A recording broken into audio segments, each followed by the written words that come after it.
Hai guys. Hai guys. Okey, hari ni ada satu pengenalan tentang penapis air water filter daripada Korea untuk model neon. Agak kecil, kecil, mudah, dan tidak menggunakan ruang yang luas. So, hari ni penerangan macam mana kita nak menggunakan ataupun kita nak set up my cup. Kalau kita lihat di sini dengan satu sentuhan, dengan pemilihan sama ada kita menggunakan air panas, air suhu biasa ataupun sejuk, kita hanya ada dua option standard, iaitu 500 ml dan 250 ml. So untuk standard 250 ml ni, so amount dia agak banyak sebab bila kita isi, kita tuang, so amount dia akan penuh dengan cup kecil ini.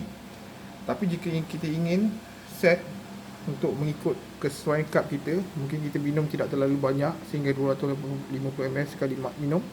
So kita boleh set up menggunakan setup di sini, iaitu my cup.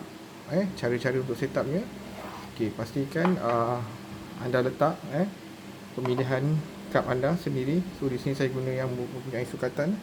So saya akan cuba untuk setup lebih kurang 150 ml. Okey, caranya di sini adalah mula-mula kita tekan amount lebih kurang 3 ke 4 second sehingga tidak jadi. So kita akan tekan ni sehingga my cup itu you tengok berkelip.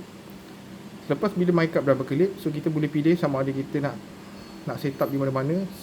Semuanya akan sekali, and then kita terus tekan butang dispenser ataupun air keluar.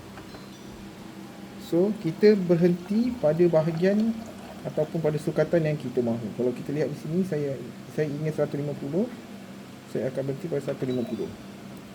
So lihat di situ, air saya berhenti pada takat 150 ml. So kemudian di sini kita akan tengok setup lampu tadi yang sudah berkelip-kelip sudah hilang. So kita akan boleh tekan di sini. So kita ada pemilihan di sini, maksudnya kita ada 250, kita ada 500, dan saya punya my cup adalah 150.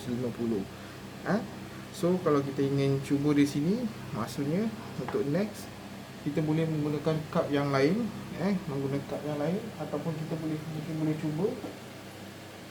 boleh cuba kembali. So kita letakkan cup kita dan kita pilih tadi, setup di sini adalah kita pilih my cup.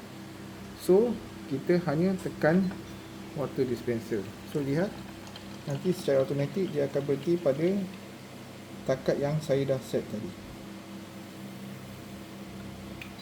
So lihat 150. So maksudnya di sini saya sudah ada pemilihan 3 option untuk pemilihan 250 ml, 550 ml dan 150 ml untuk cup saya.